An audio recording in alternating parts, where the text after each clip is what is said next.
नमस्कार मैत्रिणींनो, वनिताज लाईफस्टाईलमध्ये पुन्हा एकदा तुम्हा सर्वांचं खूप खूप स्वागत. आज सगळ्यांची तयारी झाली आहे आणि आम्ही सगळी फॅमिली मिळून निघालो आहे आमच्या कुलस्वामीच्या दर्शनाला.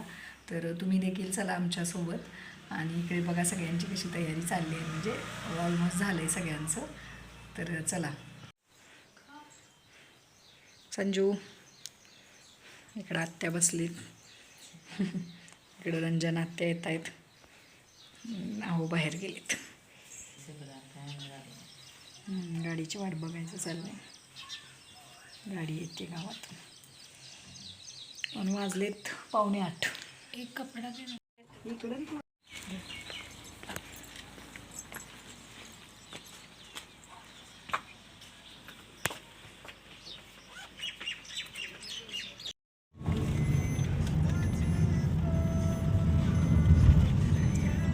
फोन करा त्यासनी, वर ये आत्याला.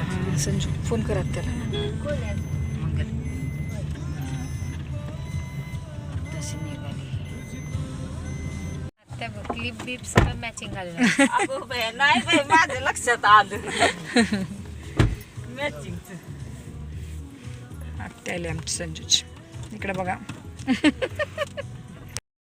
शिवाजी महाराज.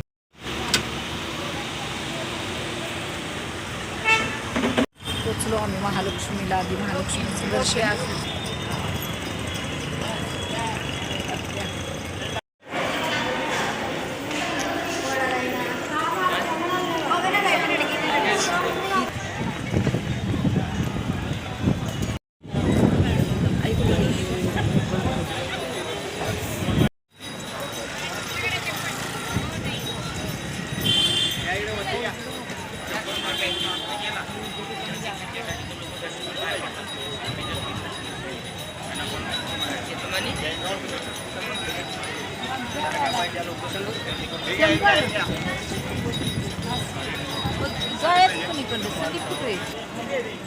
ओटी वगैरे सर्व घरातूनच आणले आणि जास्त काही इथं गर्दी नाही आहे. थोडासाच वेळ लागेल कारण सुट्ट्यांचे दिवस संपलेत, त्याच्यामुळं आता काही देवस्थानावर मला वाटत नाही कुठल्याच गर्दी असेल. आणि इथं बघा काम देखील चालू आहे. थोडीशी आहे गर्दी. बघू आता किती वेळ लागतोय.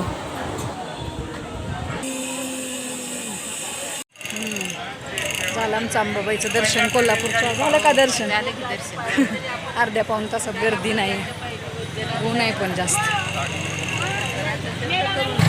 आता ज्योतिबाचं पण असंच, गर्दी नसली म्हणजे बरं. काय उन्हाचं.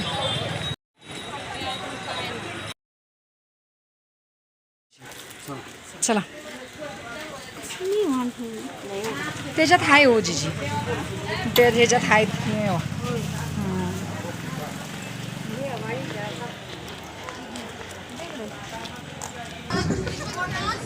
गाडी पार्क वगैरे केली आणि आम्ही आता चाललो आहे पुजाऱ्यांच्या घरी. तिथून आम्हाला पुजारी घेऊन जाणार दर्शनासाठी. त्याच्यामुळे आता आधी पुजाऱ्यांच्या घरी जायचं आणि मग दर्शनाला जायचं. पुजाऱ्यांच्या घरी गेलो, चहापाणी वगैरे घेतलं आणि आता निघालो मंदिरात. समोर चालत आहेत आमचे छोटे पुजारी. तर त्यांचं काहीतरी काम चालू होतं म्हणून त्यांच्या मुलाला त्यांनी पाठवले.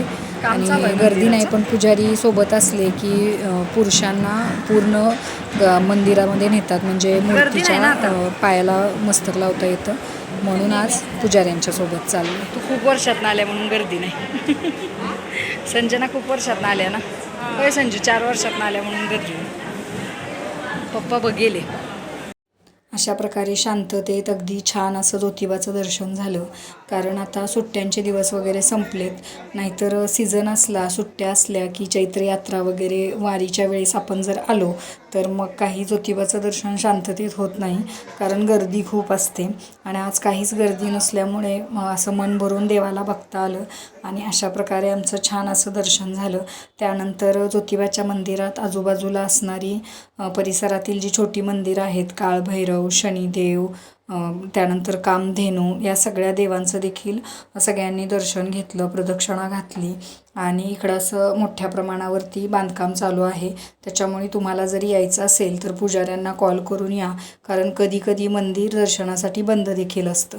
तर अशा प्रकारे आमचं छान असं देवदर्शन झालं. त्यानंतर आलो पुजाऱ्यांच्या घरी, कारण पुजारी आपल्याला प्रसाद म्हणून श्रीफळ देतात. जे श्रीफळ आपल्याला आपल्या घरातील मंदिरात वाढवायचं असतं ते तुमच्या सोयीने तुम्ही कधीही वाढवू शकता.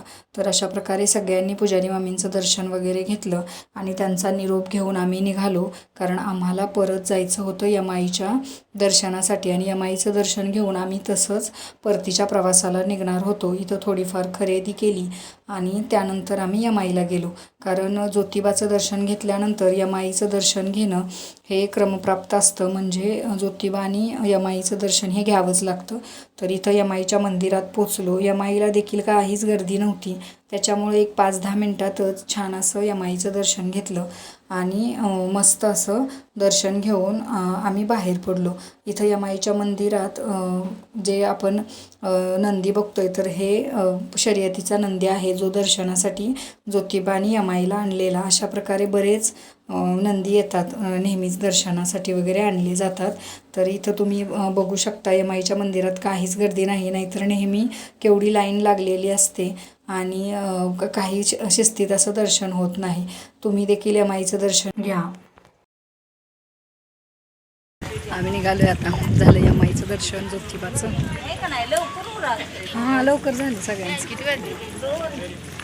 2 वाजेपर्यंत आवरलं. गर्दी नाही, ऑड सीझन आहे त्याच्यामुळे. वेळ नाही, काय नाही, उन्हाळा कमी झाल्यामुळे आहे की नाही समजू. यमाईची इथली भेळ छान असते. महालक्ष्मीचं दर्शन घेतल्यानंतर तिथेच बाहेर एका छोट्याशा हॉटेलमध्ये आम्ही नाश्ता केलेला आणि त्याच्यामुळं आता सगळ्यांनाच खूप भूक लागलेली. 2:30-3 झालेले. मग सगळेच इथे एका हॉटेलवर थांबलो, छान असं जेवण केलं आणि परतीचा प्रवास आमचा चालू झाला.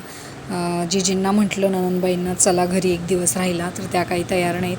मग त्यांना जिथून घेतलं होतं त्यांच्या गावातून तिथंच त्यांना परत सोडलं, कारण त्यांची कामं आहेत, त्याच्यामुळं त्या काही आल्या नाहीत. मग त्यांना बाय बाय केलं आणि फायनली आमचं देवदर्शन वगैरे उरकून आम्ही घरी निघालो.